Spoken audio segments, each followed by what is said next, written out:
Hello and welcome to the Geekly. My name is Jules. I'm Lex, and today we're talking about His Dark Materials, the season finale of Watchmen, and 2 episodes of The Mandalorian. You can find us on Twitter at GeekNerdPod. We have a Patreon, which is /GeekNerd. We've got our website at geeknerdpod.com, and we're /The Geekly on Facebook. Very So, good. Let's start with His Dark Materials. like, super curious about what Azrael is up to. Like, he was way too interested in Roger. He couldn't have been more kind of upset to see Lyra. Like, what are you doing here? Like, I didn't call for you. You know, it feels like she's travelled halfway around the world. Obviously, we don't know quite how far she has travelled, but she's been through hell, all in the name of kind of meeting up with him. Hi, I'm here. I heard you were trapped. I heard you'd been captured. And then when Roger appears, Yeah, it's a complete 180. He goes from like freaking out to all of a sudden, oh, get them a bath, feed them, like take care of them. I'm so happy to see you. It's really kind of disturbing and unsettling considering like most of Lyra's interactions in this series. I don't really remember any of the story, but he seems kind of brainwashed slightly. He seems a bit. Something's not quite right with him compared to how we saw him in episode one. It's been 20 years since I read the books, so Yeah. my memory of them is non-existent. He did seem like quite a different character than the first one we met. Like when we first saw him at Jordan College, he seemed quite confident and not really easily ruffled. I mean, like he was almost poisoned, and he was just like, "Oops, that's no biggie." And then we see him now, and he's kind of manic, Yeah. both in his interactions with Lyra and Roger. He's got kind of that mad inventor look in his eye. I just worry that he hasn't been like co-opted by Mrs. Coulter. He sees Roger as some kind of guinea pig for this new machine.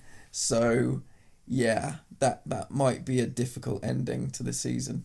Yeah, I had thoughts along a similar line, and I sort of wondered if he had sent for a child of some kind, because he was very specific in that. He said several times, "I didn't send for you." So I wondered if he had sent for a child and thought that they'd sent him Lyra by mistake or to do an experiment like Mrs. Coulter has been doing. We've got one more episode to go, and not sure exactly what's going to be resolved and what's not going to be resolved leading into season 2. What did you make of the kind of bear fight that was in the middle of the episode? Because I thought it was quite short. I thought it had been kind of hyped a little bit over the last couple of episodes, and a lot of it happened while we were kind of looking at Lyra, and we could see them kind of fighting in the background. So I felt like we were maybe robbed of a little bit of payoff there. One, I had trouble telling the bears apart. Yeah, that's true. So it was difficult to kind of really be invested in what was going on because I was spending so much time sitting there going like, where's Yorick? Which one's Yorick? Is he winning? Is he not winning? And I was kind of relying on Lyra to sort of like give me an indication of how the fight was going. So maybe if they'd had more of the fight on screen, it would have been easier to differentiate the two bears. Maybe not. But yeah, it was built up to be a really big thing. It was a really significant moment in Yorick's story. He gets his kingdom back. He defeats the bear that framed him and exiled him. It happened very quickly. We spent most of the time with shots on Lyra, and I mean, you could say maybe they didn't have the money or the effects to do the fight properly. I don't know, but it felt a bit like we were cheated. I think we said it last week, but what did you make of the fact that we had more of what I like to call Earth Prime Will storyline? I didn't mind it so much this time because we were actually getting some development. Like the previous time, it was a lot of backstory. It was a lot of just kind of watching Will go through his day-to-day life. Not really anything happened. Whereas in this episode, we had Boreal was actually he had agency and he was attempting to achieve his goal. He wasn't just sitting in the car watching the house and their lives going on. They broke in looking for the letters. We got to see a bit more of Will's mom's paranoia and obsessiveness. There were actually some stakes for Will thrown in there. Their house was broken into, but he couldn't call the police because his mother was freaking out, and if the police saw her that way, then they would put him in care. And he had to go to his coach for help. But I'm really curious to see what's in the letters because his mother was possessive over them, and then she kind of came around and was like, you can read them, and Will said no. But Boreal fixated on them. The guy, Will's dad, I can't remember his name, but presumably John Parry. presumably we're going to see him again because like the actor's quite well known. Yeah. it's always a bit of a tip-off when, like, you get a well-known actor playing a character who's like, oh yeah, we're gonna see more of them. But he mentioned the letters as well, so there should be some, like, really important information to come out of these letters, and I'm looking forward to seeing what's in them. I feel like this is the first time we should have seen Will. I feel like this was... I definitely agree with that. The previous episode, it felt like we were just killing time, and, like, I know they have restrictions on, you know, how much the kid actors can work, which is one of the reasons why they brought Will's storyline in so early, but I feel like we needed a more dynamic introduction to Will to, like, really be invested in his story and who he is as a character, whereas, like, the introduction we got was just kind of half-assed. Yeah, the introduction of him unintentionally killing a guy would have been a bit more striking, I think, than, you know, him at boxing club, that kind of stuff. But getting bullied at school and trying to take care of his mom. I mean, that stuff's could be interesting in the right kind of show, but it's not the right kind of hook for the show that we're in. We've got demons, we've got airships, we've got witches, we've got polar bears dressed in armour, like, fighting each other. You know, we've been given some really powerful imagery, some really interesting stuff. It's genre fiction, you know, it's genre TV rather than your standard BBC drama. And so, very much like you said a few weeks ago, to pivot between that and a school in our world, watching a kid get bullied, it was a strange way to flip between the two.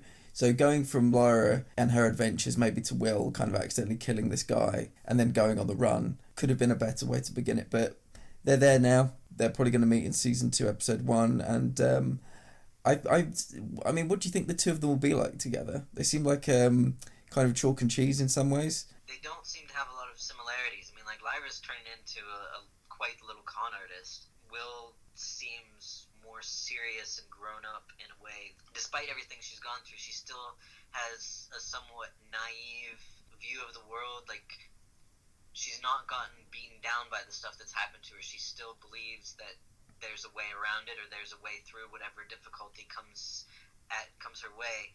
Whereas Will has gotten beaten down several times, so I think that gives them a very differing perspective. I'm not sure how the personalities are going to come together, if they're going to clash or meld nicely, but I mean, they could very well complement each other. So we had the season finale of Watchmen. It wasn't as good as last week's episode. I mean, it was still a good episode. Yeah, I was actually very interested what your kind of opinions on this episode would be, because if you broke the whole season down into, like, you know, subsections like casting and acting and story and whatever, it would get 9s and 10s kind of across the board for me. I think there have been 2 absolutely outstanding episodes in this season, and this felt kind of anticlimactic. Just in general, I thought all the resolutions came across, they were found too easily. Everything was very convenient. You know, the senator did his maths wrong and basically, you know, liquefied himself. And Lady True walked in, and she couldn't have predicted, like, icy squid falling from the sky, but her plan kind of fizzled out fairly quickly. To be honest, I think my favourite element of the whole episode was the Adrian Veidt storyline. Him being rescued, him coming back to Earth, him meeting his daughter, kind of humbling himself to her, him going to this thing, watching Dr. Manhattan come in, picking Laurie up, getting beamed to his base, I can't remember where it was, and then him being pissed off that his daughter called, you know, the mini squid attacks reruns. And so he then turned the temperature down, kills her, and then Laurie says, yeah, you're under arrest. And he thinks it's a joke. And then he gets clocked over the head with is it like a crowbar or a wrench or something? And then and then he presumably... They just kind of, like, drag him off. Yeah, he presumably ends up in jail. I've got a quote from him, actually. I saved humanity, you ignorant hayseed. Now, if you'd kindly stop distracting me, I would very much like to save it again. I just thought it was interesting that in this moment, his competitive streak came through. He referred to his daughter. He was listing off the ways that she's a narcissist, and because he said it takes one to know one. And I just think he couldn't help himself but to save the day in the end. But yeah, like I said, the rest of it I found quite tepid, a little bit boring, except the very final scene. The final scene is kind of the best scene of the episode. Absolutely, yeah. I like that they sort of left us with that question. I mean, like, what do you think is going to happen? Do you think that she is going to get Dr. Manhattan's powers, or is she just going to, like, fall into the pool? I mean, it seems like she's going to get Dr. Manhattan's powers, but the thing is, I don't know if there's going to be a season 2. Like, I don't know if we'll ever know. The success of it has been pretty amazing. I think it's got a lot of, you know, people's TV show of the year awards, so maybe it'll do the Westworld thing where every other year we get a season of it, but it would be a good place to end it. I don't know if we need more, but I think she probably would have got the powers, yeah. I mean, I would like to have more. I mean, and saying that, there also is that trepidation that, we got a really, really spectacular show where it hit all of the points exactly when it needed to. The pacing was great, the characters, the acting, the plot, like everything really kind of came together in this show, and there's the risk that if they go on with more, that won't happen again. Like, this could have just been a one-off fluke, but it is a show that has consistently left me wanting more. So Yeah. if we get another season, I won't be upset about that. What did you think of the moment when he killed the game warden, and the game warden asked him why he made him wear a mask? He said, because masks make men cruel. I had 8 years to kill and I wanted a worthy adversary. And the guy looks up at him like, and was I a worthy adversary, sir? And he's just like, no. I thought it was very, like, on brand for Adrian. He's a massive asshole. Even when he was saving the world, he was a massive asshole. And part of him, like, you could see, part of him was excited because he even referred to Lady True as a worthy adversary. Yeah. So, like, there was this excitement that he was finally being challenged by somebody, even though, the fate of the world was kind of at stake. But he, after all this time, had a challenge that he felt was worthy of him. So, yeah, I just felt like that moment was very on brand and very indicative of the Watchmen style of humor, where it's a bit dark, it's a bit bitter almost. In any other show, that scene would have been like, oh yeah, you were actually a worthy adversary, and it would have been like kind of a heartfelt moment, but, not here. I mean, what do you think of the series as a whole? Because as a whole, I mean, it's probably the best thing I've seen this year. The episode, we'll call it the Dr. Manhattan perspective episode, was like a 10 out of 10, stunning. The Hooded Justice episode, again, I thought that was like a 10 out of 10. Both times they've used really interesting ways to do non-linear narrative.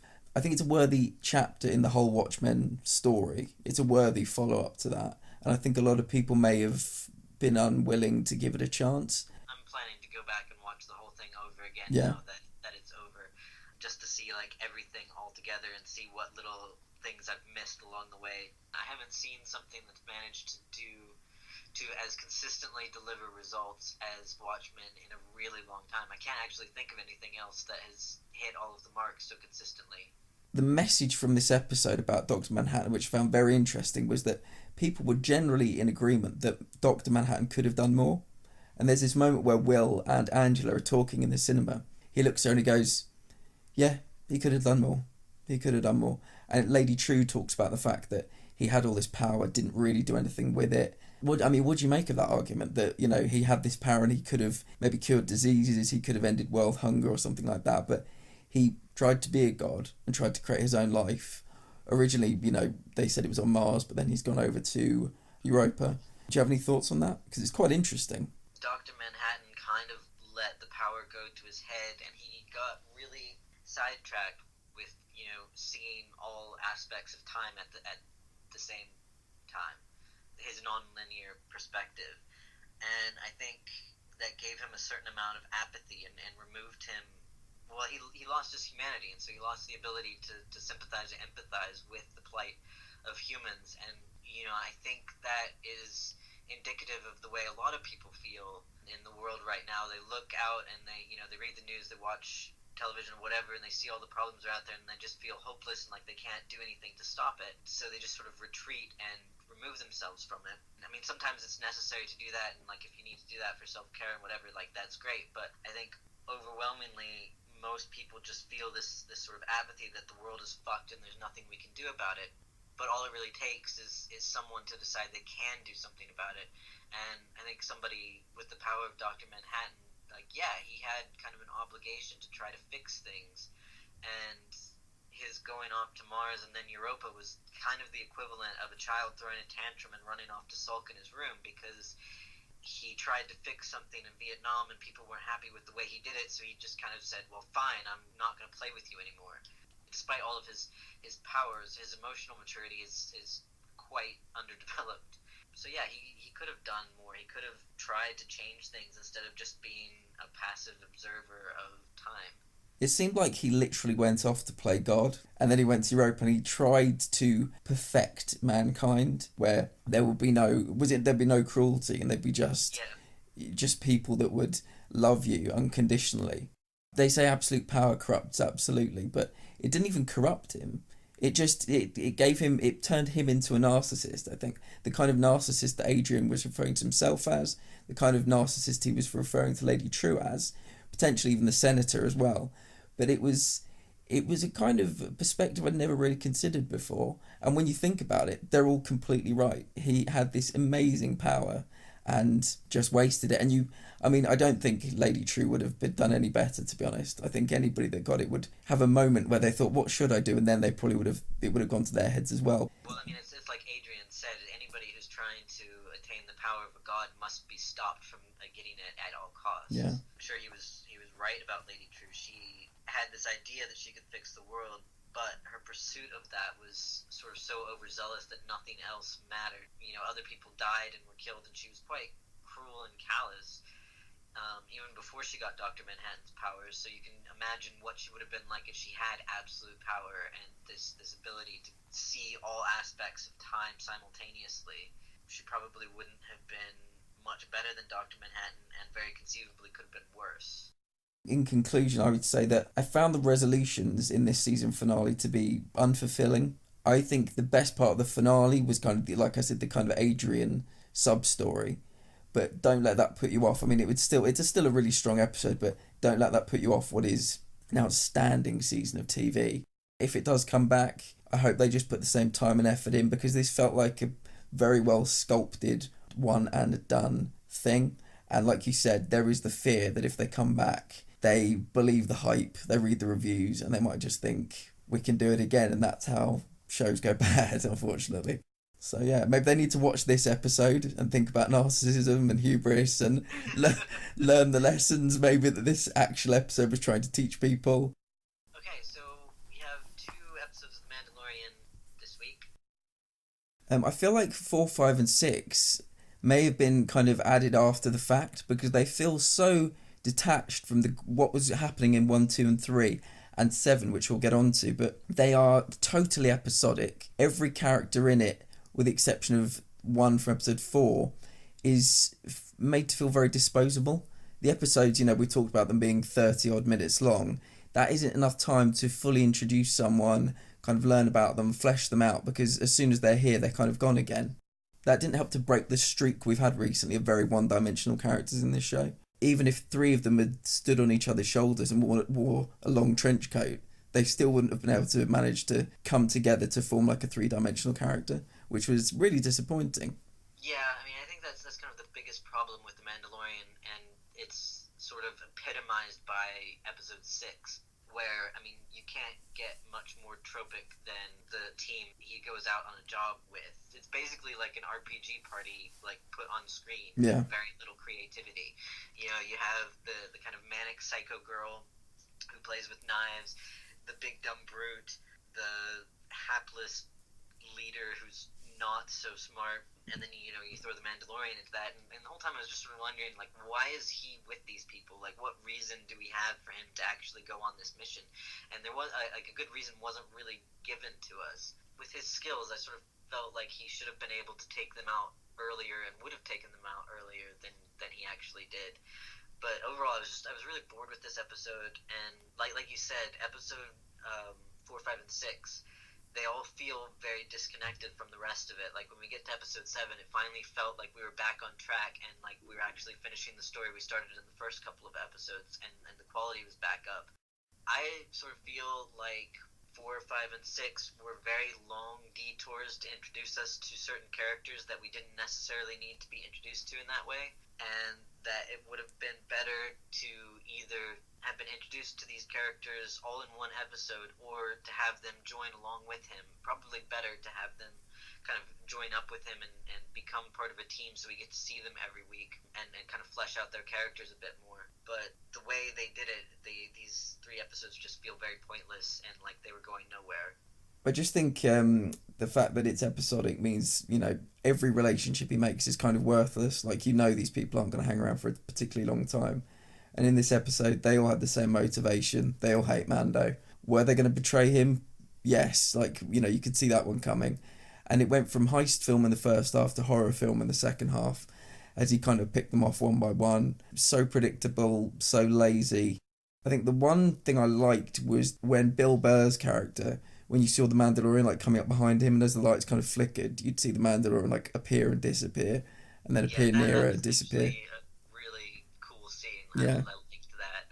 But that's one of the things that we've said consistently about the show is like, whatever else it does wrong, it is a visually stunning and very appealing piece of television. And the other thing I really liked was just seeing 3 X-Wings turn up at the end.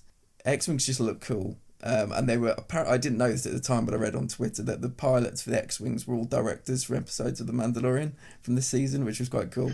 I watched episode 6 and I just thought, like, where is this show going? When I got to this episode and realized that we were going to have another, like, episodic entry into the Mandalorian universe, I was just like, oh, I don't want to sit through this, even though it's only, 30-some minutes long. But on top of that, like, you mentioned when we first started watching it, that tonally it felt off to you, that it wasn't quite what you expected, and I think this episode had similar problems in that tonally it was very comical in a way that jarred with what we've gotten from the Mandalorian so far.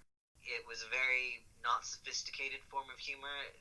It's reminded me of, like, sitcoms from the early 90s. It jarred a lot with what we've gotten so far, and I was not happy with it. And then episode 7 came along. It was like all of a sudden we were back in a different kind of show again. Yeah, it may as well have been episode 4 or 5, because it just made me forget the previous 2 episodes. The one with the young bounty hunter, like the Han Solo type that betrays him, going with this group of people, these that were obviously going to betray him, and they did. It felt like just a return to serialized storytelling, because we went back to people he's already met. We went back to what was the larger quest. The idea of Yoda and him being on the run was kind of acknowledged again, and the idea that the client was still looking for them, because we haven't heard from the client. We haven't had anybody coming with those little tracking fobs to try and find him. And suddenly we knew where the show was going, the pacing was better, and everything about this felt right. It was like night and day with episode 6. And when he went back to that planet to get the woman, when he went back to get the guy, and then they went and met up with Carl Weathers, and there was momentum, there were people we'd seen. And when we talked about the woman, was she a soldier? Yeah, she'd previously been a soldier. And when we saw that episode, we said, what a great character. What a shame that she's being kind of abandoned after such a brief episode. But they went, they found her, and it was great to see those 2 again. And I just enjoyed everything that happened. It felt like a Western. Giancarlo Esposito's character turned up and was absolutely badass. He turned up, I think, in a TIE fighter. It just felt like this show had 2 really duff episodes, but now knew where it was going. And it was a really enjoyable episode. For me, I just felt like episode 7 got the show back on track again, and hopefully for the season finale it'll stay that way. I liked when Baby Yoda saved Carl Weathers' life, and there was a moment earlier in the episode where Mando and the woman, the soldier, were talking. Yeah, I loved that bit. You saw Baby Yoda come down from the ceiling, like his head popped down, and he was listening in on their conversation, and then he popped back up again. I mean, Baby Yoda is my favorite part of the series, and it's gotten me through the kind of dragging episodes. At least there's been Baby Yoda to watch. Yeah, and so the final moments were really sad, because Queel died. I remembered his name now, the guy from the first couple of episodes. He died while trying to get Baby Yoda back to the ship, which was so sad. I loved Queel. It was. I was kind of shocked. The way they were shooting it and filming it, I thought he was actually going to make it at the last minute, just kind of get right in there and shut the doors in their faces. Yeah. And then, we cut away, and when we cut back, Baby Yoda's just laying on the ground, and we see the stormtroopers scoop him up, and then we see Queel just laying there. And I mean, it was a heartbreaking scene. So Giancarlo Esposito is there. It's like a standoff. He's got a load of stormtroopers outside this, may as well be a saloon, because it's really leaning into the whole Western thing. The soldier, Mando are inside, and Baby Yoda is in the hands of a stormtrooper. And that is a way to leave an audience hanging for a next episode, specifically a season finale. I mean, ask me last week, ask me the week before, and I would have just said, I don't know where this show is going. I don't know what it's doing. But now, for the first time in probably a month, I'm really looking forward to the next episode of The Mandalorian, I want to see what happens. Like, I want to see what happens to Baby Yoda. I want to see what kind of amazing escape act that Mando pulls to kind of get out of that building. I'm full of questions and full of excitements for this TV show once more. I wasn't super enthused with watching it this week, or thinking about watching it, but like on Twitter, everybody was talking about episode 7 being so great, and I was sort of thinking, will it be? Yeah. You know, is it just kind of hype? What is it going to live up to expectations? So I didn't get my hopes up too high, but yeah, it's definitely put the show back on track, and I'm eager for the next episode. Well, I think that's all we've got time for this week. If you like what you heard, follow us, give us a little thumbs up on YouTube, subscribe. Review us on iTunes or Podchaser. We're on Podchaser as well, /The Geekly. And, you know, we love that shit. So, alright. Bye.